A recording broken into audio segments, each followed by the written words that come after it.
Boa noite a todos. Desejamos que vocês estejam bem. Eu sou o Wagner, colaborador do Centro Espírita Allan Kardec, e conduzirei o evento com vocês hoje.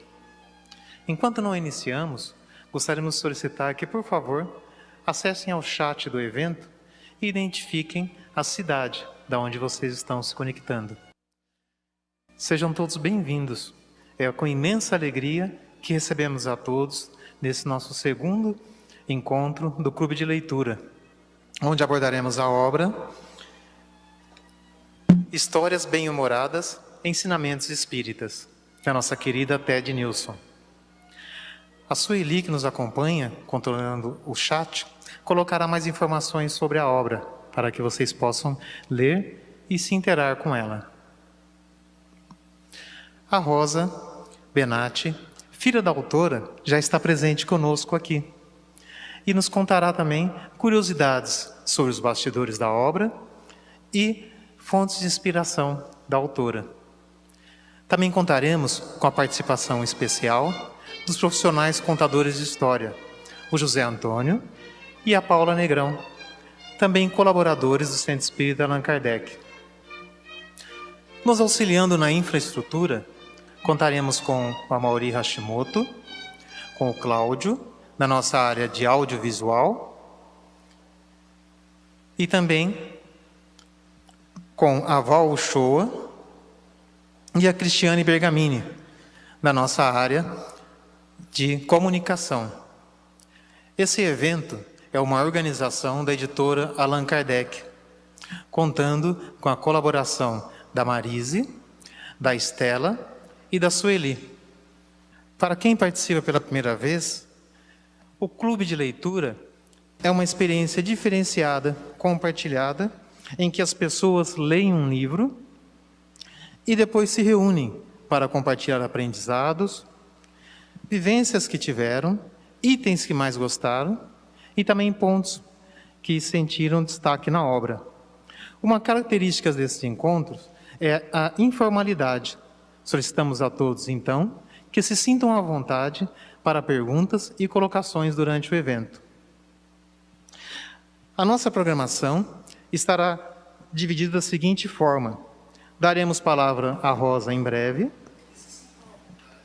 que será intermediada pelas contações de história, e depois abriremos para que todos se manifestem.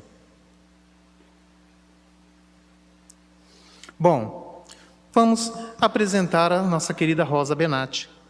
Espírita desde a infância, passou pela educação infantil, pela mocidade e por muitas áreas da casa.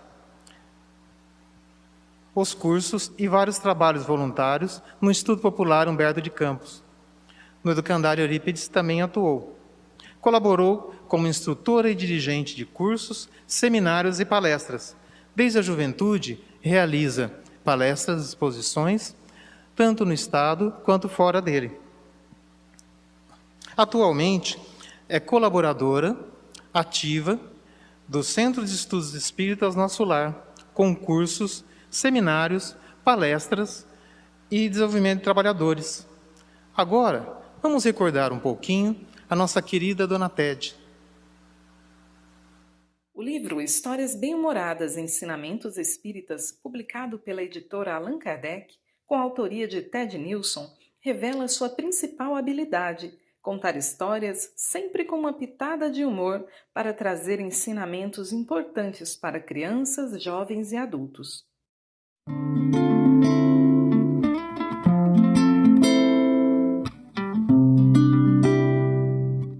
Eu sempre gostei de contar histórias e de ouvir histórias. Na minha infância, eu ouvia minha avó, minhas tias, professora da escola contava muita história. Eu ficava encantada com as histórias. Depois comecei a contar a história para os meus netos, para os meus sobrinhos. E sempre histórias de bichinho com fundo de moral. E assim eu fui escrevendo alguma coisa quando me pediam. Quando dava aula no segundo ano no Centro Espírita Allan Kardec, eu sempre nas minhas aulinhas eu introduzia uma historinha com fundo moral. E o pessoal gostava bastante, tanto é que após alguns anos eu me encontrava com esses ex-alunos e eles vinham falar que não se esqueciam do segundo ano, não se esqueciam da minha pessoa, justamente por causa das minhas histórias. Que aquelas histórias, essas pessoas iam levar para o resto da vida, porque eram histórias com fundo moral e que dava bastante ensinamento. E assim eu fui convidada para continuar fazendo as historinhas, e faço até hoje. Histórias de bichinhos, histórias de convivência com pessoas que tinham bastante conhecimento e que também apreciavam as minhas histórias.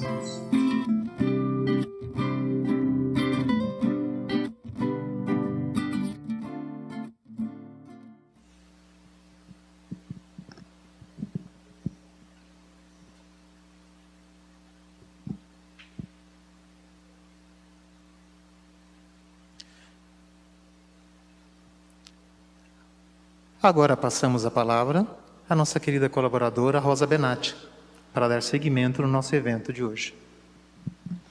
Boa noite a todos. Em primeiro lugar, gostaria de agradecer essa oportunidade tão carinhosa pela lembrança da minha mãe, que foi uma trabalhadora de muitas décadas aqui nessa casa, que a recebeu quando ela ainda era muito jovem. E para que a gente possa relembrar coisas a respeito da vida dela, que foi sempre uma vida de muita alegria, com muito humor, ela também passou por várias situações interessantes, desde o seu nascimento. E por causa disso nós vamos começar então com o nome dela. O verdadeiro nome dela era Herótedes. E por causa desse nome tão estranho, ninguém sabia se era nome de homem, de mulher. Ela passou por várias situações constrangedoras a vida inteira. E teve um motivo, esse nome tão esdrúxulo. É que o meu avô e a minha avó já tinham 3 filhos. E o meu avô era louco por ter uma filha. E daí nasceu a minha mãe, era a 4ª filha então daquele casal. Ele ficou felicíssimo. E como moravam numa cidade do interior, onde todo mundo se conhecia, ele era muito amigo do escrivão do cartório, aonde ele foi fazer o registro da minha mãe. E chegou lá eufórico, para contar que finalmente ele tinha uma filha. E ficou tão contente. E o rapaz era amigo dele, que resolveram ir até o bar da esquina e comemorar o nascimento da minha mãe. Primeiro foram comemorar, ou melhor, bebemorar. E depois voltaram para o cartório para fazer o registro. Mas havia um grande problema, porque o padre daquela cidade só registrava crianças que tivesse o nome do santo do dia. E a minha mãe nasceu no dia de Santa Herotildes. Mas depois de tanta comemoração, os dois voltaram para o cartório. Um falava enrolado o nome de um lado, o outro entendia outra coisa completamente diferente. Porque mesmo o nome da santa não era um nome assim tão comum. E acabou que um falava de um jeito, o outro entendia de outro, e acabaram então registrando como Herótedes. E esse nome lhe trouxe muitas situações. Por exemplo, todo ano o plano de saúde ligava lá na minha casa e oferecia um exame de próstata para ela. E ela no começo ficava assim muito chateada com isso, muito brava. Mas depois ela começou a ter ideia. Então, a cada ano, que sempre caía no mês do aniversário, ela já se preparava com alguma piada, alguma resposta muito à altura dela, quando lhe ofereciam o tal do exame. E muita gente, em oportunidades, por exemplo, em banco, em consultório médico, onde ela precisava declarar o nome verdadeiro dela, não sabia nem como pronunciava o nome. porque tinha TH, tinha acento, era difícil para muita gente. E algumas pessoas, então, delicadas, falavam assim, é nome grego? E ela falava, não, é eu mesmo, né? Então, ela sempre se divertia até com essa fatalidade. E ela tinha, então, um apelido que era mais fácil, que era Ted. E esse apelido também não ajudou muito, porque, na verdade, ela só ficou conhecendo o verdadeiro nome dela quando ela entrou na escola. Porque desde pequena, na casa, todo mundo chamava de Ted. E daí ela chegou lá e a professora, então, começou a chamar nome por nome, os alunos levantavam para que todos conhecessem. Quando chegou na letra E, a professora mal sabia pronunciar o nome dela e acabou falando, Herótides. E a classe inteira caiu na risada, inclusive ela. E ninguém se levantou para dizer, para se acusar quem era. E daí a professora foi até o final da lista, conferiu, não tinha nenhuma falta e ninguém sabia quem era a tal da Herótides, ou o tal do Herótides. E daí a professora então foi olhar na ficha e falou assim, olha, é filho da Antônia e do Antônio Monteiro. Aí a minha mãe descobriu qual era o verdadeiro nome dela, que foi uma decepção. Como que ela poderia sobreviver uma vida inteirinha tendo um nome tão feio daquele jeito? E ela chorou durante muitos dias. E essa professora dela era muito bondosa. E vendo então o constrangimento dela e o bullying que existia naquela época, resolveu melhorar a situação. Então chamou e falou, não, vamos dar um jeito no seu nome. Como que você é chamada? Ah, me chamo Ted. Ah, então vamos caprichar no seu nome. E pôs 2 Ds e um Y. Então falou para ela, olha que nome lindo, só você aqui tem 2 Ds no nome e Y. É um nome majestoso. Ela ficou mais ou menos conformada e começou a assinar então como Ted. Mas também não deu muito certo. Porque mesmo quando ela se apresentava como Ted, sempre aparecia alguém que falava assim, e o cachorro lá de casa também chama Ted. Então, a vida inteirinha, ela teve esse problema com o nome, mas acabou, então, utilizando-se do nome para fazer várias histórias, e a gente tem uma infinidade de casos a esse respeito. Bem, esse livro que ela escreveu é só uma amostra de tudo aquilo que ela sempre fez e da forma bem-humorada como ela levou a vida inteirinha. E esse livro retrata muito bem histórias que ela inventou, histórias que ela ouviu, que ela presenciou e algumas delas que ela inventou. Todas elas sempre cheias de muito humor.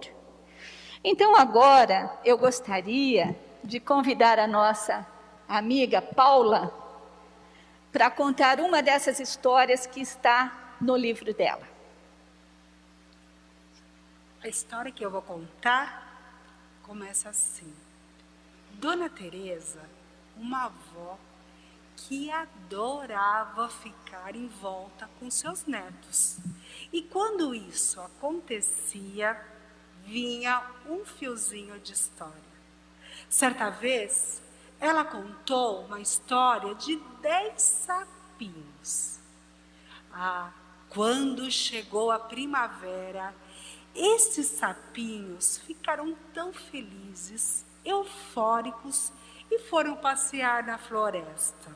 Mas de repente, todos juntinhos caíram em cima de um buraco profundo, lá embaixo. Olha, foi uma gritaria e eles queriam sair de lá todos juntos ao mesmo tempo. E não conseguiam, por mais que tinham muitas habilidades para saltar, não conseguiram sair de lá, porque o buraco era muito, muito profundo. Então olharam para a parede de um lado, de outro, e tiveram a ideia de escalar essas paredes. mas também não deu certo, porque as paredes eram lisas. Depois, eles resolveram fazer, sabe o quê? Um subir em cima do outro, formando uma grande escada de sapos. Isso mesmo, escada de sapos. Mas olha, a escada estava tão linda e faltava um tantinho assim para que eles pudessem sair dali. Mas de repente, a escada desmoronou e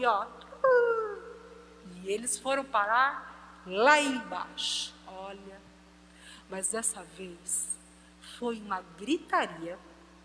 Eles começaram a gemer, a se acusar, um horror. E pior de tudo, palavrões cabeludos. O barulho foi tanto, mas foi tanto, que eles conseguiram chamar a atenção dos bichos que estavam passando por ali. Os amigos e os inimigos. Os amigos tentavam aconselhar para que eles pudessem sair dali. E os inimigos, então, aproveitaram aquela oportunidade e começaram a falar um monte de coisas para eles, a se vingarem. E a confusão foi ainda pior. E aquelas vozes que queriam ajudá-los a sair dali foi sumindo, e aquela confusão ali, aquelas vozes, e se xingavam, e eles se defendiam. Mas aquele grupo tinha um sapo diferente, especial, e ele foi se afastando dali, respirou fundo e começou a segurar de um lado, de outro, para tentar subir. Subia, às vezes escorregava, caía, mas ele foi indo, subindo,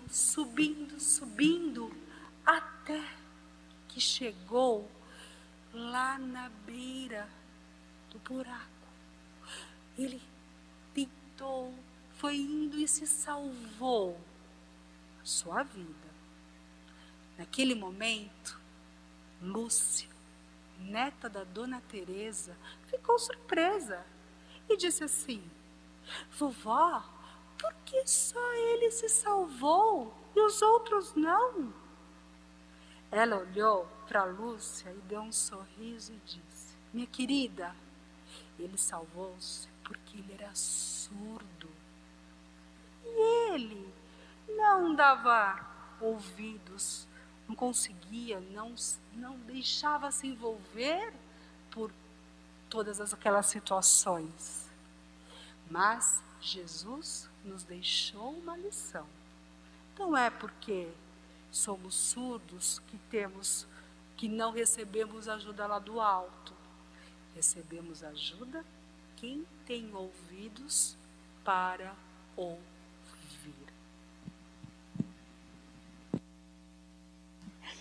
Muito obrigada, Paula. Muito obrigada mesmo. A Ted adorava contar histórias e ela gostava muito de fábulas. Fábulas são aquelas histórias em que os bichos falam, pensam e agem como pessoas. E essa história ela inventou para uma das preleções evangélicas que ela fazia na casa antes dos passes. E isso chamava muita atenção das pessoas. Ela tinha uma habilidade muito grande de juntar essas histórias, essas fábulas, aos ensinamentos de Jesus. Não que os ensinamentos dele não fossem suficientes, mas para pessoas tão desesperadas que chegavam em busca de consolo aqui na casa, contar uma história de bichinho que fala, que pensa, que age, atrai muito. Tira de dentro de nós aquela criança que todos nós fomos. E como as pessoas não estão mais acostumadas, depois de adultos, a ouvirem histórias de bichos, elas prestavam muita atenção. E foi dessas histórias, então, que ela inventou e que contava em sala de aula, nas preleções evangélicas, que muitas pessoas se lembram dela até hoje. E ela ficava inventando história para os meus filhos, para a gente, para as minhas primas, para todo mundo ela tinha uma história.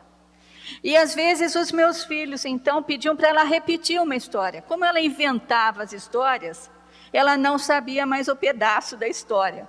E eles ficavam muito bravos, porque às vezes ela mudava a história, e não era do jeito que eles estavam querendo prestar atenção. Mas ela sempre gostou muito de fábulas e lia muito. Lia Evangelho, ela estudava a vida de Jesus, tanto nas obras espíritas como também nas não espíritas, e tirava lições de todos os livros que ela lia. Bem, essa história, então, é uma invenção e é uma das fábulas que ela introduzia nas preleções. Mas nós temos também outras situações bem-humoradas e que ela fazia. Então, eu vou pedir agora para Paula contar mais uma história diferente, não é mais uma fábula. A história que eu vou contar é do Zeca. Para quem não conhece o Zeca, Zeca é um moço simples, noivo, de compromisso sério. E ele gostaria já de ter casado há muito, muito tempo. Mas como? O dinheiro dele, curtinho, não dá para fazer nada. E além disso, o pai da noiva não perde uma oportunidade para dar uma cutucadinha nele. Ô Zeca, você não vai casar não, é? Tá enrolando aí? Marque logo esse casamento, homem. Zeca, então, não tinha outra saída. Mesmo sem muitos recursos materiais, ele tomou uma decisão. Ele foi até a igreja falar com o padre para marcar a data do casamento. Chegando lá, viu seu padre de longe, foi logo chegando. Ô, seu padre, vem cá, preciso falar com o senhor. Vem cá, seu padre. O padre foi se aproximando e o Zeca foi logo falando. Seu padre, vou me casar. Quero saber quanto é o preço para abençoar o meu casório, seu padre. O senhor pode me falar? O padre rapidamente disse: 10 mil réis. Zeca ficou parado, arregalou os olhos e ficou: seu padre, pelo amor de Deus, é muito dinheiro, eu não tenho essa dinheirama toda, seu padre, eu preciso me casar, não dá para fazer um descontinho não, um abatimento. O padre então fez uma cara séria e preparou-se, ergueu a sua mão para começar a rezar. Os seus olhos se ergueram lá para o céu e começou a falar com alguém imaginário, como se estivesse fazendo uma consulta. Depois de um tempinho, ele olhou bem para o Zeca e disse: ô Zeca, você tem sorte, hein? Conversei com Deus e Ele concedeu e vai fazer um desconto para você. Vai dar um abatimento no preço. O preço para abençoar o seu casamento é 5 mil réis. Zeca ainda ficou desesperado, porque ele não tinha esse dinheiro.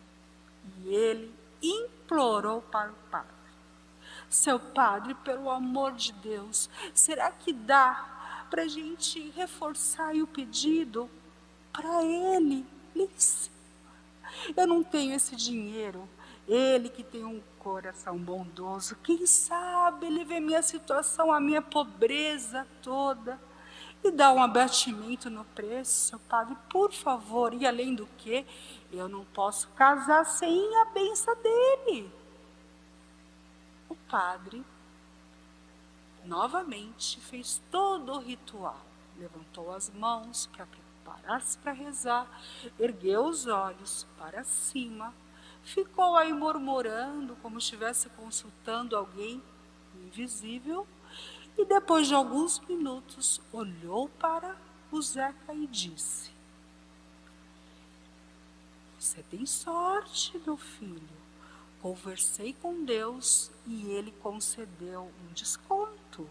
Olha, agora o preço vai ser R$2.000.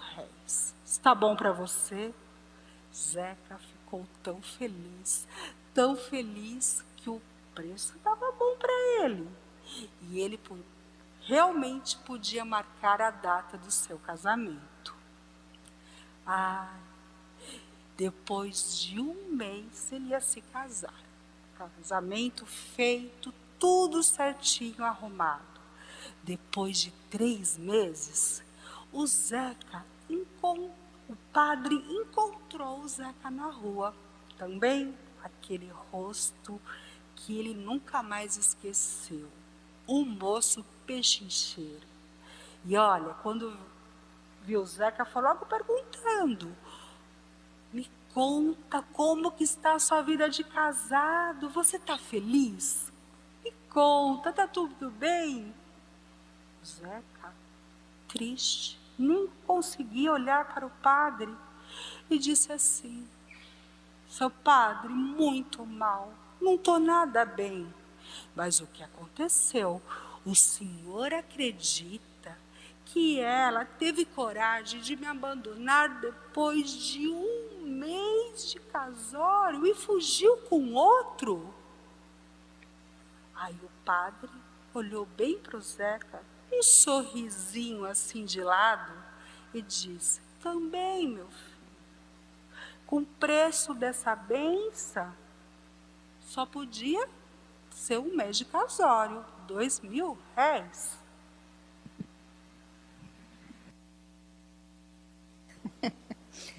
Bom, essa história é uma história real, que aconteceu na cidade do interior onde ela morava, onde havia um padre que era muito ambicioso, e só com a insistência de um noivo desesperado para casar logo é que ele fez um grande abatimento. Era o mesmo padre que exigia que as crianças tinham que ter o nome do santo do dia. Então fez muita diferença na vida da Ted, esse padre dessa cidade onde ela morava. E daí ainda tem muita gente que pergunta: e a Ted foi sempre assim tão bem-humorada? Foi. A família conta que ela era uma menina endiabrada, que gostava de fazer piada de tudo. E ela mesma se chamava de uma pessoa muito debochada. Ela gostava muito de brincar, tinha resposta para tudo. E ela registrava tudo o que via, porque ela era extremamente observadora. E parece que gente que é assim, tão alegre, todas as coisas erradas sempre acontecem perto dela, não é? E depois acabam virando piada. Então, muitos casos reais que ela presenciou, ela descrevia nas histórias dela com muito humor e sempre trazia depois um fundo moral. E tem gente que ainda pergunta assim: mas ela então não sabia o que era depressão? Dificilmente. Mas eu me lembro de 2 depressões profundas que ela teve. Daquelas depressões de ficar de cama, de não querer ver o dia, de não comer, não se levantar. A primeira depressão que ela teve foi quando meu pai morreu, com 32 anos e ela tinha 28 anos. Foi um choque tão grande que ela entrou numa depressão. E nós tivemos que nos mudar e ir morar na casa da minha avó. Mas ela ficou com uma depressão tão profunda, que a minha avó, com muito custo, conseguia tirá-la da cama, depois que ela terminava os afazeres de casa, e com muita dificuldade fazia com que ela se levantasse e da cama ela ia deitar numa rede que tinha no abrigo da nossa casa, e a minha avó, então, para distraí-la, começava a ler livros espíritas. O meu irmão e eu, que éramos pequenos, sentávamos no chão, do lado da rede, e a minha avó lia livros para ela, e aquilo fazia com que ela prestasse atenção, porque ela, que sempre foi uma grande leitora, nem disposição para ler por si só ela tinha. E foi ali na nossa infância, nessa época, que acabamos tomando conhecimento, então, das obras, dos romances de Emmanuel, há 2000 anos, Ave Cristo, os romances também, os livros de André Luiz, Nosso Lar, Os Missionários, e assim ela ia prestando atenção, e quando ela se sentiu mais bem disposta, também com aquelas leituras, ela veio até o Centro Espírita Allan Kardec, porque ela queria uma comunicação do meu pai. Quem a atendeu foi o seu Gustavo Marcondes. E daí para frente, acho que todo mundo já sabe a história, que ela acabou ficando aqui na casa. Essa foi a primeira grande depressão que eu presenciei. E ela então acabou se curando através da laborterapia, porque naquela época não existia tratamento, não existia remédio. Então foi por força do estudo e do trabalho que ela se recuperou. Passados uns 2 anos, mais ou menos, quando ela já estava em franca atividade, e ela tinha uma farmácia na nossa casa, na área da nossa casa. Era um armário muito bem organizado, porque ela tinha uma amiga que trabalhava no INPS naquela época. E ela era responsável por separar todos os remédios que iam para os postos de saúde e retirar das prateleiras aqueles que já estavam por vencer. E como minha mãe conhecia muito bem os remédios, porque ela tinha trabalhado na farmácia do hospital da Casa de Saúde, quando ela era solteira, ela levava para minha mãe aqueles remédios que estavam por vencer. Minha mãe fazia uma farmácia e aviava a receita de gente pobre. A gente morava bem no final do Taquaral. Nós éramos vizinhos do bairro Boa Esperança, antigo Furazóio. E pelo próprio nome diz, podem imaginar como devia ser violento aquele lugar. Era um lugar muito distante. E a casa vivia cheia de gente, aviava receita, e aquilo, todos os remédios tinham um destino. E assim, ia também, minha mãe ficou muito conhecida na região, ia também muita gente lá pedir esmola, pedir roupa que ela costurava. Além de costurar aqui para casa, para o SEAC, ela costurava também para os pobres que iam até a nossa casa. E chegando lá, aparecia muita gente com criança pequena. E um dia apareceu uma senhora com uma bebezinha linda de colo. E reclamou muito da vida, falou que ela não tinha condição de criar. E todo mundo que aparecia com criança pequena em casa, como minha mãe gostava de criança, ela falava, não quer dar essa criança para mim? E ela fez isso para essa mulher. E justamente a mulher, na mesma hora, falou, toma. E entregou a menina no braço dela. Ela ficou extremamente surpresa, mas pegou aquela criança com muito carinho. E a menina estava muito maltratada. Tinha 6 meses de idade, estava com assadura terrível, muito maltratada, muita mordida de pulga, o cabelinho todo enroscado, estava bem maltratada mesmo. E a minha mãe recolheu aquela menina com o maior amor que ela tinha. E a minha tia, que era costureira, mas a minha mãe, que sempre teve muito artesanato, fizeram muitas roupas bonitas para a menina, cuidaram muito bem dela. A menina virou uma bonequinha. Ela se chamava Sandra. E eu sempre quis ter uma irmã.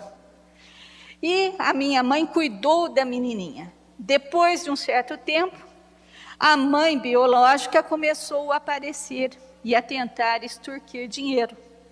E a minha mãe, então, se apaixonou pela menina e começou a pedir que ela passasse a menina de papel passado para ela. Mas não era possível, porque minha mãe era muito doente, muito pobre, mal tinha condições de cuidar do meu irmão e de mim, viúva, muito jovem, nenhum juiz iria dar posse de uma criança para uma pessoa como aquela. E o tempo foi passando, a menininha fez 1 ano, lembro-me muito bem que nós fizemos uma festa muito bonita para ela, com as crianças que tinham ali na rua, mas passado mais alguns dias, a mãe veio e levou a menina embora. Aí a minha mãe entrou em depressão profunda novamente. Levou muito tempo para se recuperar, porque 2 perdas muito grandes. Mas conseguiu também superar tudo isso através da laborterapia. E nessa época ela já costurava para as crianças do Instituto Popular Humberto de Campos. Então a gente vê que as pessoas, quando elas se esforçam, Deus sempre ajuda, sempre traz o consolo, por pior que seja a situação. E a minha mãe era um exemplo disso. E em casa, como que ela era em casa? Ela era a salvadora da pátria de todo mundo. Ela era a enfermeira dedicada, porque ela adorava levar gente em hospital. Tinha alguém que passava mal, estava moribundo, lá ia minha mãe para tomar conta da pessoa. Meus primos caíam, se machucavam, era ela que levava no pronto-socorro. 2 primos meus levaram mordida de cachorro louco. E quem levava chute todos os dias na canela para segurar, para tomar aquelas injeções em volta do umbigo, era minha mãe. E tudo isso, com aquela farmácia que ela tinha em casa, a gente morava em frente a um parque infantil, lá no Taquaral, era ela a enfermeira do parque. Tinha muita criança, e muita criança levada lá no parque. E era ela que fazia curativo, era ela que aplicava injeção, e ela fazia isso com uma dedicação enorme. Então era uma pessoa que atendia a todos em casa e atendia também fora. Bom, mas para não só ficar falando disso, vamos ouvir mais uma história? Eu vou pedir então para o José contar mais uma história que está contida no livro dela. Bom, essa história, ela se passa logo quando a Dona Tede começa a iniciar-se na doutrina espírita.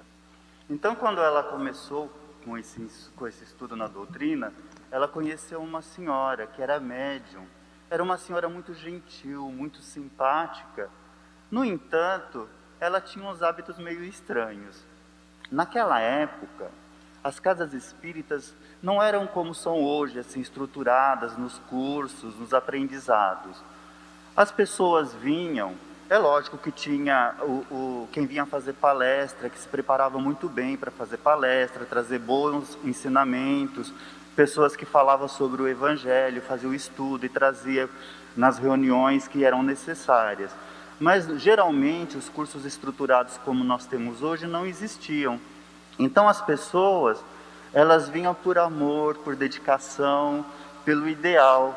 Os dirigentes dos grupos eram assim, pessoas simples, né? Que pelo ideal, pela forma de querer agir, de acolher, faziam o trabalho. E o plano espiritual, como sempre, retribuía, inspirando, auxiliando, e os resultados eram muito bons em relação ao trabalho que era praticado, como é hoje também em todas as casas, na nossa inclusive, que se presta a um serviço do bem. Bom, quando terminava as reuniões mediúnicas, tanto a Dona Tede quanto essa senhora iam até o ponto de bonde. Elas pegavam o bonde no mesmo ponto. Naquela época não tinha ônibus, então era bonde. E elas iam conversando. E a Dona Tede, mesmo sem ter muito conhecimento da doutrina, ficava pensando no que aquela mulher falava e observando. E pensava com ela, será que o que essa mulher está falando e o jeito que ela age, será que isso é certo? Mas iam conversando e ia lá pegar o bonde. Uma vez, quando terminou a reunião mediúnica, elas saíram as duas juntas e foram conversando no caminho, e de repente essa mulher parou e começou a correr atrás de alguma coisa que era invisível. E corria atrás da coisa e de repente parou com o pé aquela coisa que a dona Tede não via, pegou, antes que caísse no meio-fio da calçada, ali na sarjeta, e entregou para alguém que também era invisível. A dona Tede olhou aquilo, né, achou estranho, e essa mulher começou a fazer isso várias vezes. Aí a dona Tede pegou e falou: escuta, não estou entendendo. Por que você está agindo desta forma? Aí a senhora olhou para ela, deu uma risada e falou: ah, Tede, você não vai entender mesmo. Você é muito nova na doutrina. Mas sabe o que acontece? O meu guia quer me treinar na humildade, ele quer que eu tenha paciência. Então o que ele faz? Ele pega uma bolinha e joga na calçada. E eu tenho que pegá-la antes que ela caia na sarjeta e devolver para ele. E ele faz isso várias vezes. E desta forma, ele está me treinando na humildade, na paciência.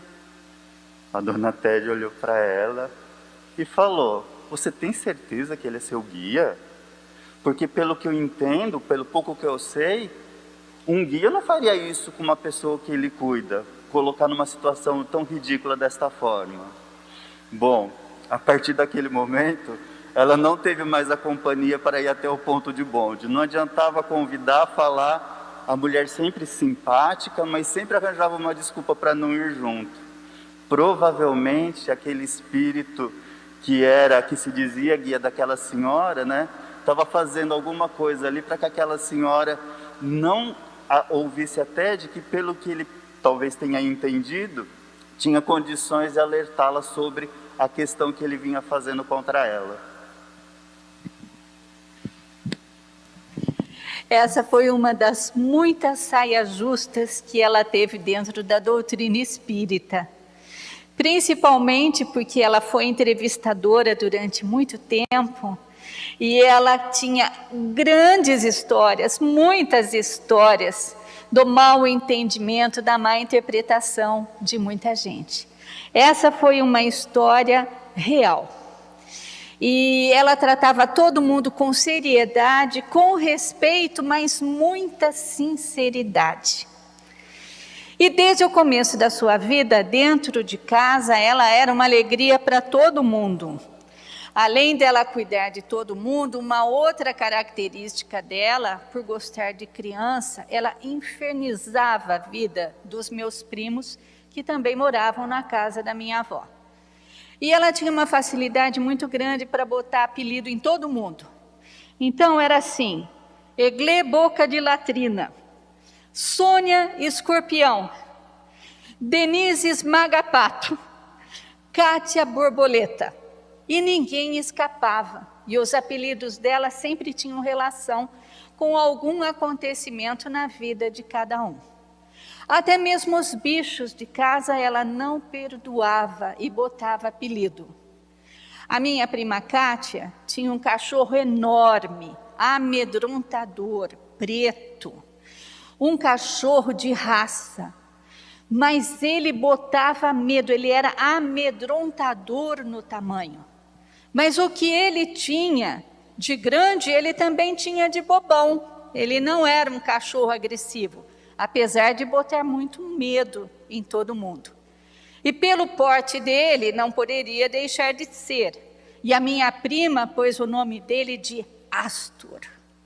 Mas a minha mãe não chamava o cachorro de Astor.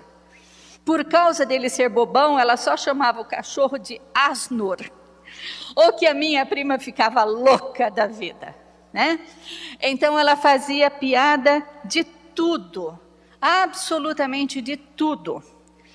E esse bom humor, ela levou até o final dos seus últimos dias. No último ano de vida, onde ela teve várias internações, já lá pelo mês de julho, mais ou menos, houve aquela Copa Mundial na Rússia. E ela estava internada na UTI. E eu fui lá, estava junto com ela, comecei a conversar com ela e comecei a achar que ela estava entortando a boca. E fui chamar então um neurologista para vir dar uma olhada. Ele olhou e falou assim: deixa eu examinar. E virou para ela e falou assim: repete para mim, o rato roeu a roupa do rei de Roma. Na mesma hora, sem parar, ela falou: o rato roeu a roupa do rei da Rússia. E o médico olhou para ela e falou: ué, pois é isso mesmo, não tem mais Roma, agora é só Rússia, né? Ele ficou tão admirado e falou assim: olha, vou dar alta para a senhora já, pode ir embora, está muito bem. E assim ela fazia, tudo ela tinha a resposta na ponta da língua. E já nesses últimos tempos também, e ela gostava de malvadeza, por isso que ela falava que ela era debochada. E ela se dizia também muito malvada, porque ela gostava de dar risada da dificuldade dos outros. Nesse último ano, a minha filha e a minha prima Kátia, aquela que era dona do cachorro, do Asnur, como ela chamava, resolveram levar a minha mãe na Expo Flora. Mas escolheram o último dia da Expo Flora. É um programa de índio, não é, gente? Porque o último dia da Expo Flora, minha mãe já tinha grande dificuldade de locomoção, arrumaram uma cadeira de roda e levaram. Minha mãe ficou felicíssima. Chegaram lá atrasada na festa e pegaram um dos últimos lugares do estacionamento, enorme, muito distante dos estandes. Puseram minha mãe na cadeira de roda e andaram a tarde inteirinha com ela. E ela ficou muito feliz de ver todas aquelas flores, tudo aquilo. Um calor insuportável. E quando terminou a festa, foram então atravessar todos os estandes e o estacionamento inteiro. E quando chegaram lá, que já era bem tarde, o pneu do carro estava furado. Nossa, minha prima, minha filha ficaram muito preocupadas, porque minha mãe devia estar cansadíssima. E elas tinham passado a tarde inteirinho empurrando a minha mãe na cadeira de roda. Então puseram a minha mãe dentro do carro e foi lá a minha prima do lado de fora para trocar o pneu, porque não tinha mais ninguém no estacionamento, nem mesmo para ajudar. E a minha prima, então, mexendo na roda do carro, olhava dentro do carro, minha mãe estava assim, sacudindo o ombro. Minha prima ficou apavorada, coitada, deve estar chorando de desespero. Foi lá para ver, ela era morrendo de dar risada, da dificuldade que elas tinham, porque estavam, além de muito cansadas, ainda ter que trocar a roda do carro. Assim era ela se divertia com qualquer coisa, com a cara que as pessoas faziam e depois ela contava com muita alegria. Um pouco depois dessa época, já 2 meses antes da desencarnação dela, eu fui levá-la ao banco para fazer a renovação, o atestado de vida.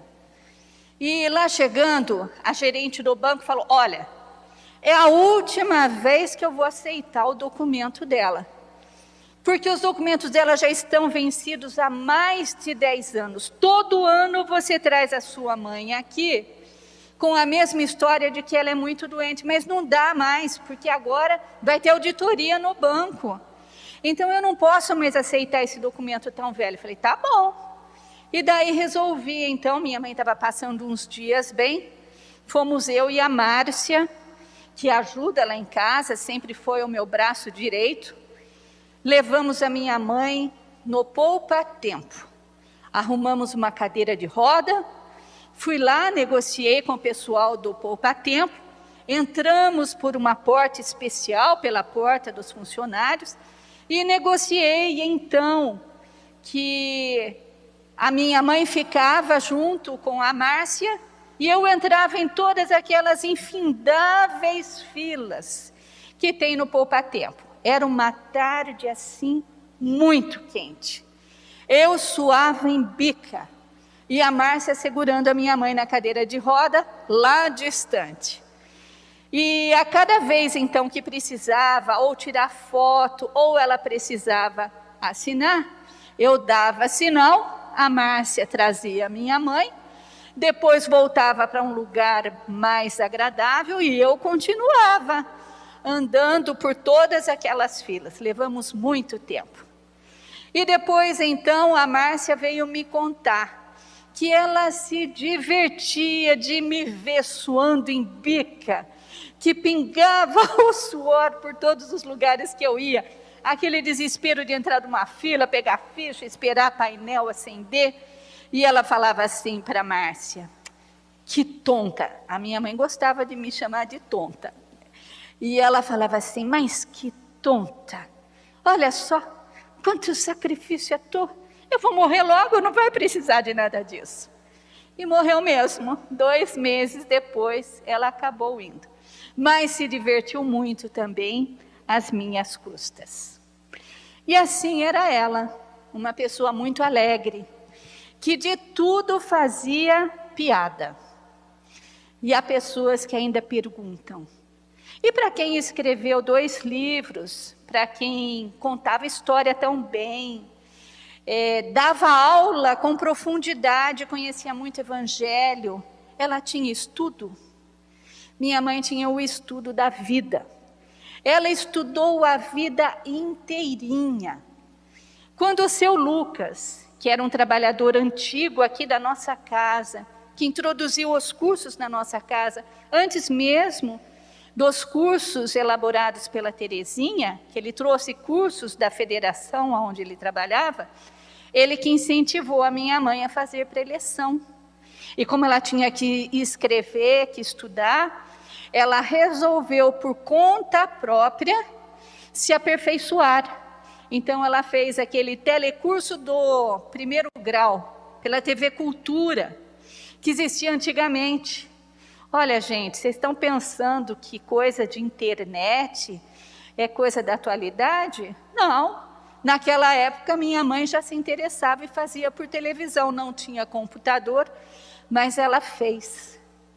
Ela também estudava gramática nos meus livros de estudos, porque eu fiz letras. Então, ela tinha todos os meus livros, não deixava dar, porque ela estudava gramática para aperfeiçoar.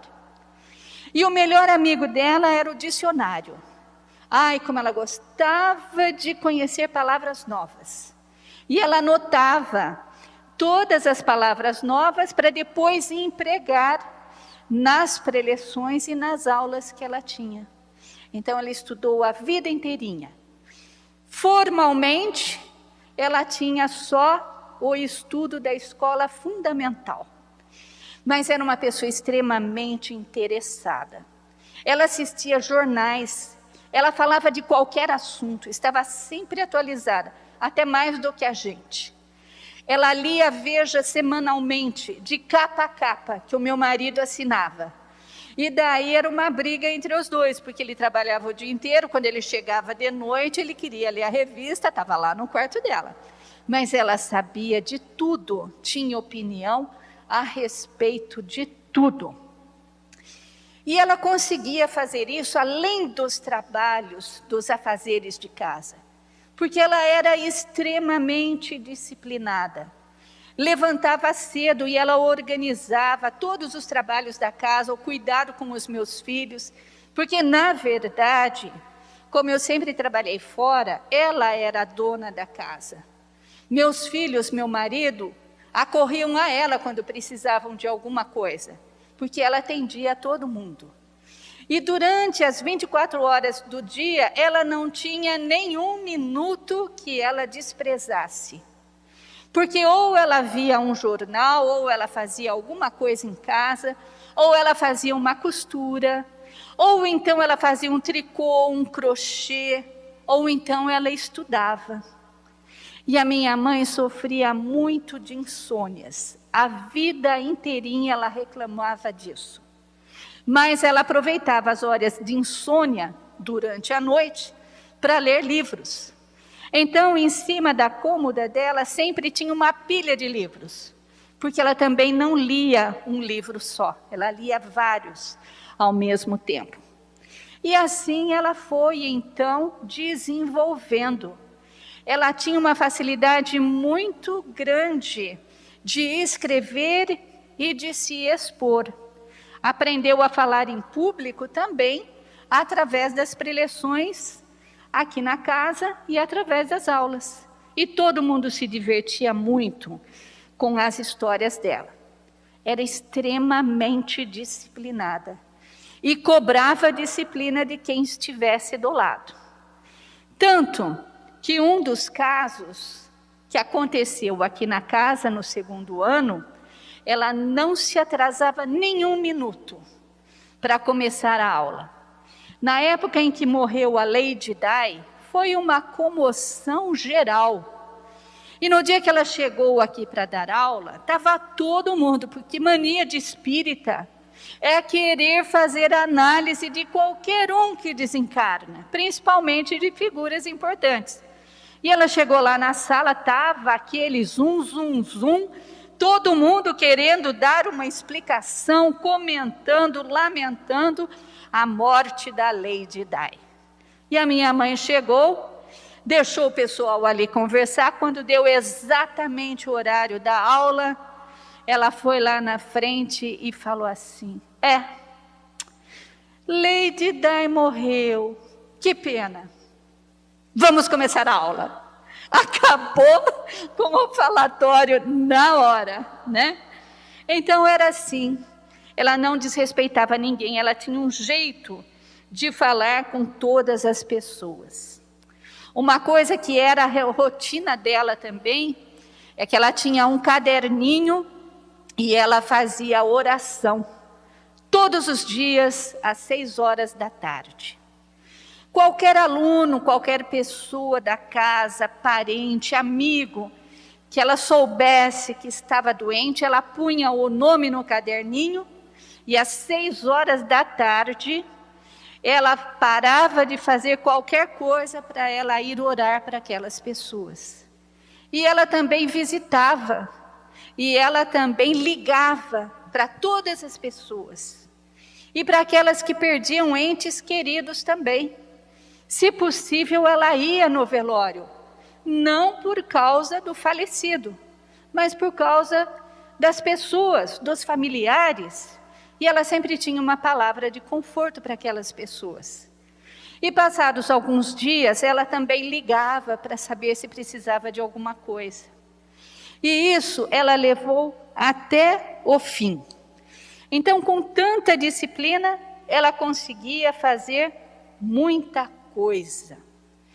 E a gente fica, então, lembrando de todas essas oportunidades que ela teve na vida, de ter até, assim, uma comodidade, uma tranquilidade maior. Mas ela se utilizou de todos os esforços para que ela colocasse em prática aquilo que realmente ela estudava e aprendia nos livros espíritas. Bem, a hora vai passando e a gente então gostaria de refletir com todos aqueles que estão aqui. E agora? O que será que a TED anda fazendo daquele lado? E eu tenho cá comigo que ela continua igual, fazendo talvez com mais liberdade aquilo que ela sempre gostou de fazer aqui na Terra. Ela contava com muito orgulho do tempo em que ela era enfermeira na casa de saúde, antes de se casar. E ela adorava o hospital, ela gostava muito daquela profissão, ela tinha muita habilidade. E, infelizmente, na época dela, quando ela se casou, teve que parar de trabalhar, porque o hospital não aceitava mulher casada. Então, por causa disso, desenvolvendo desde a juventude essa atenção aos enfermos, ela continuou atendendo tanta gente a vida inteira, mesmo de uma forma informal. E uma coisa que ela gostava muito de fazer no centro espírita era dialogar com espíritos sofredores, especialmente aqueles que se encontravam assim muito desvalidos, muito perdidos, porque não sabiam da atual situação que eles tinham. E ela tinha uma habilidade muito grande de conversar com eles, o que também rendeu várias histórias. E no livro dela, a última história que ela nos conta, que também é um caso real, foi um atendimento de um espírito, e que o espírito chegou muito renitente, estava muito revoltado, e foi muito difícil para ela conversar com ele. E depois de tanta insistência, ele acabou arrefecendo, e começou até a ser mais amistoso. E sabe qual era o problema dele? É que ele dizia assim, que ele já sabia que ele tinha morrido, mas que a vida do lado de lá não era nem um pouco melhor daquele que ele tinha tido aqui. E ele estava revoltado com essa situação. Então ela deu bastante palavras de consolo para ele, ele foi se acalmando, e de repente, assim, vencido pela argumentação dela, né? Pelas palavras da bondade do Pai, das leis sábias, justas, ele foi se acalmando. E quando ela viu que ele já estava assim, de uma forma mais suave, ela foi então se despedindo dele. E qual não foi a surpresa dela, quando ela falou assim: volte daqui uns tempos para contar como você está, se você melhorou? E ele falou assim para ela: voltar para visitar? Por quê? Eu gostei tanto da sua conversa que agora você venha comigo e não vou aceitar desculpas. E por mais que ela se desculpasse, o espírito, que era teimoso, continuou teimando que ela fosse junto. Até que deve ter chegado algum amigo espiritual e o retirou. Então, essa é a última reflexão que ela deixou no livro dela, que é um resumo de tudo aquilo que ela fez em vida e também a respeito do que é a morte. E ela diz assim: susto, medo, preocupação ou verdadeira chamada de consciência na hora de partir? Será que quando chegar a minha hora, a vida que continua irá surpreender a morte do corpo que se finda? Presumo que o tempo está terminando. Estou apressada. Preciso rever a bagagem, substituir coisas inúteis que imaginava importantes, consertar situações, pedir desculpas, se é que ainda tenho tempo. Como pude, por tanto tempo, pensar e estar colaborando com palavras apenas e receber a providencial ajuda por meio da pergunta: visitá-la por quê? Agora você venha comigo. Estarei me esforçando mesmo? Minhas palavras de orientação e encaminhamento refletem de fato o meu esforço em me melhorar? Ou sou semelhante à carroça vazia, que chama atenção pelo barulho que faz, quando passa sem nada transportar de bom ou de útil para aqueles que observam e que necessitam? O tempo passa e a fila anda, sem que possamos fazer a gentileza de ceder o lugar para aquele que vem atrás.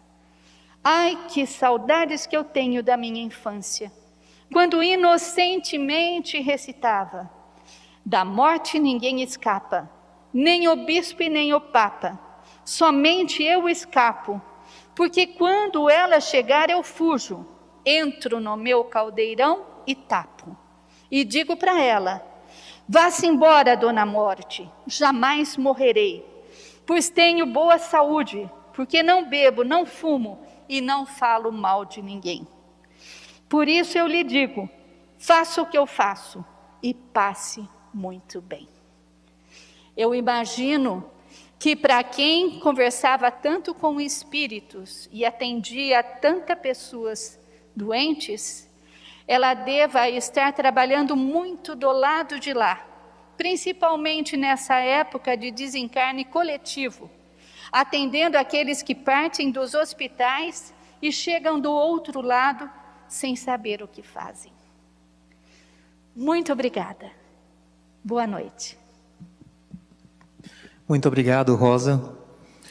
É muito bom para nós podermos ouvir a história, né, da vida dessa grande companheira que sempre teve tato e trato a todos com tanto carinho.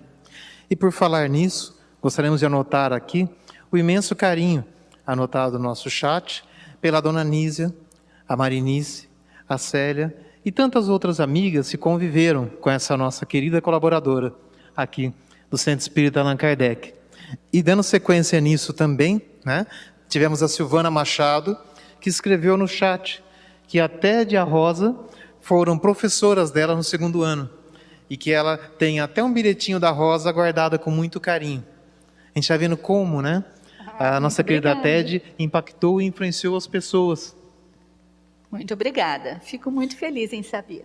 E temos aqui também, dando sequência nisso, antes de entrarmos nas nossas perguntas, que estão sendo coordenadas pela Sueli, a Sandra Mello. Obrigada, Rosa. Tive a oportunidade de vê-la em algumas visitas fraternas. Que serenidade, que exemplo de vida. Agradeço muito. Mais um simples comentário, antes de passarmos às perguntas, da Jaqueline de Biase. Quantos exemplos da Aline Andrieta. Com certeza ela estará muito feliz nesse momento. Muito obrigada, Rosa. Eu é que agradeço. E temos aqui também mais um breve comentário do nosso colaborador Gilmar Lopes. Rosa, parabéns por exemplar honrando a memória de sua mãe, nossa querida Ted. Que Deus a ilumine. Agradeço a você muito por esses momentos tão familiares para nós. Deixaremos suas memórias vivas. Fico muito grata por todas essas palavras de incentivo. Que a minha mãe possa estar recebendo o carinho de todas essas pessoas e de todos aqueles que coordenaram esse encontro. Muito obrigada. Que bom. Agora passamos às perguntas e temos um aqui para você, dentre outras, é claro, que nos chamou a atenção. Dentre todas as histórias que ela contava, qual história você mais gostou ou gostava? Isso é difícil de saber, porque há histórias da Ted que não foram reveladas aqui nesse livro. E são todas histórias muito interessantes. Mas uma muito engraçada, que eu me lembro sempre que a gente contava nas nossas aulas, é que a minha mãe tinha muita pena dessas pessoas que pedem esmola na rua. E uma vez ela estava saindo do centro, depois de fazer uma longa preleção de caridade, e ela se encontrou com um rapaz numa cadeira de roda, vendendo bilhete. E o rapaz era uma criatura toda deformada. Ela diz que ele tinha assim os braços tortos, e ele vendia bilhete na esquina ali da Barão de Jaguara.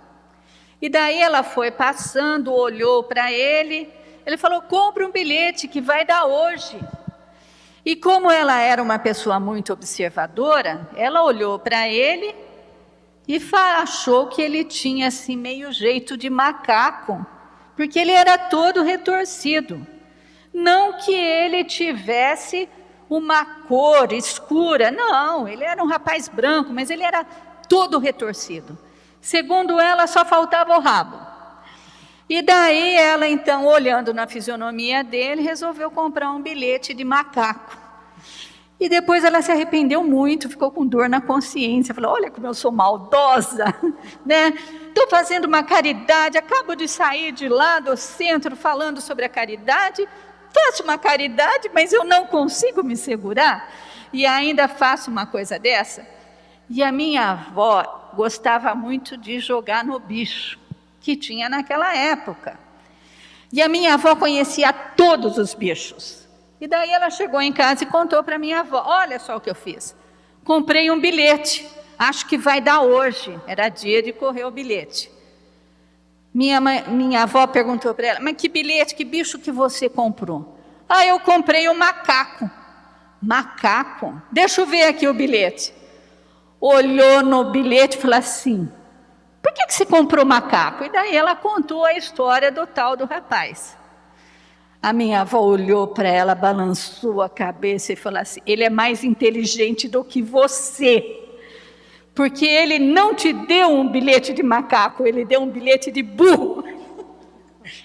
Então, essa história dela também acabou virando uma piada, e ela contava a respeito da caridade e da maldade, né? E é uma das histórias que não está reportada aqui no livro, mas essa história é uma real e também aconteceu em casa. Bom, aproveitando as perguntas que estão colocando para nós, gostaria de aproveitar e fazer mais algumas. Por que a Ted nunca quis se casar novamente, Rosa? Minha mãe tinha, assim, um grande amor pelo meu pai. E eles conviveram muito pouco juntos. Eu tinha 7 anos na época em que ele desencarnou. E o meu pai morreu pelo vício do fumo. Ele era de uma família onde todas as pessoas tinham problema do coração e morriam muito jovens. E o meu pai fumava desde os 4 anos de idade, por incentivo da família. Na época dele ir para a escola, ele não conseguia ficar dentro da escola muito tempo, porque ele precisava fumar, de tão viciado que ele estava. E ele passou a vida inteirinha tentando abandonar o fumo e não conseguiu. E uma das causas que acelerou o infarte dele, tão jovem, foi justamente o cigarro. Ele saía de casa para ir até o bar da esquina para comprar um maço de cigarro. Ele não vivia sem cigarro. E ele acabou tendo um infarte fulminante. E aquilo foi um choque muito grande para minha mãe. E minha mãe era apaixonadíssima por ele. E foi por esse motivo, então, que depois da desencarnação dele, ela tentou durante muito tempo obter uma mensagem dele. Nunca recebeu. E ela procurava saber como ele estava. E muita gente perguntava, ela ficava até irritada quando perguntava: mas por que você tão jovem não se casou novamente? Porque a cara metade dela estava do lado de lá. Eu espero, sinceramente, que eles tenham se encontrado e que ele tenha cuidado dela, porque ai dele, se ele não cuidou dela depois que ela também partiu. E assim como a Ivone Pereira, ela também se preocupava, porque como ele morreu com 32 anos, ele lhe deve ter mantido a mesma fisionomia dele. E ela morreu com 85. Então ela também se preocupava de chegar do lado de lá e começarem a perguntar se ela era a avó dele, né? Mas eu espero sinceramente que ela tenha rejuvenescido pela alegria que ela tinha e que eles tenham se encontrado do lado de lá. Que bom, fazemos votos que sim. E como última pergunta para finalizarmos, podemos ver com o exemplo do macaco e do bilhete da loteria, né? E aí gostaríamos de perguntar, de onde é que a sua mãe tirava a inspiração para as histórias, né, com fatos assim tão engraçados? Ela tinha várias fontes. Ela tinha essas histórias da vida real dela, que ela sempre transformava, interpretava. Ela tinha as fábulas, ela gostava muito de Malbataã, gostava das parábolas de Jesus, e depois ela torcia. E ela também, nos últimos tempos, quando ela deixou de vir ao centro aos domingos, ela gostava muito de assistir os programas do Rolando Boldrin. E ela ouvia todas aquelas histórias, aquelas piadas dele, e com um caderninho na mão, ela anotava as histórias e depois ela transformava isso em histórias que ela deixou. e era uma fonte de inspiração muito grande dela. E ela ligava também as histórias do Rolando Boldrin, as piadas que ele contava, que ele tinha muita piada de caipira, e também era um lado que ela gostava muito por ter nascido em cidade do interior, e ela transformava as histórias e depois ela escrevia. Tem várias editadas na revista Fidelidade Espírita, que também não estão aqui no livro, né? Então, eram as fontes de inspiração que ela tinha. E a observação de tudo o que acontecia ao lado dela. Então, precisava tomar cuidado com as coisas que falava, porque senão ia virar piada na vida dela. Nossa, que bom. E que fonte de inspiração para todos nós, né? Que sabemos que não apenas é necessário o estudo, e você citou os 2 livros, né? Mas o quanto a importância do estudo e também poder correlacionar isso com as coisas do dia a dia, para que possamos de fato aprender não só sobre a vida, mas também sobre os ensinos da doutrina espírita. Que pena que o nosso tempo está chegando ao fim. Porém, como havíamos comentado antes, teremos o sorteio do livro Ivone Entre Nós, de autoria de Ivone do Amaral Pereira, psicografado pelo nosso querido Emanuel Cristiano. E como fazer para participar, né? Você pode mandar um e-mail, que a Sueli vai estar anotando também no chat, para clubedaleitura@seac.org.br. Enviando esse e-mail até o meio-dia da próxima segunda-feira, dia 1º de março, você estará concorrendo ao sorteio do livro. Aproveitamos também e solicitamos que, por favor, enviem seus comentários, né, sobre o que acharam do nosso evento, ou contribuições para que possamos melhorar nos próximos eventos. Não esqueçam, por favor, de anotar aí a data do nosso próximo encontro, que será no dia 10 de abril, às 8 horas da noite. Envie um e-mail, diga o que achou do evento, como comentamos, até a próxima segunda-feira, e dê também sugestões. O nosso sorteio acontecerá na segunda e será publicado no site do Facebook do Centro Espírita Allan Kardec. Agradecemos a Rosa Benatti, aos contadores de história que estão conosco aqui, ao pessoal do apoio e principalmente a todos vocês que se conectaram conosco nessa noite, para podermos não apenas conhecer um pouco mais desse livro, mas também sabermos um pouco mais da história dessa nossa valorosa colaboradora. Fiquem todos com Deus e esperamos que possam estar presentes conosco no nosso próximo evento. Um bom fim de semana a todos. Obrigado.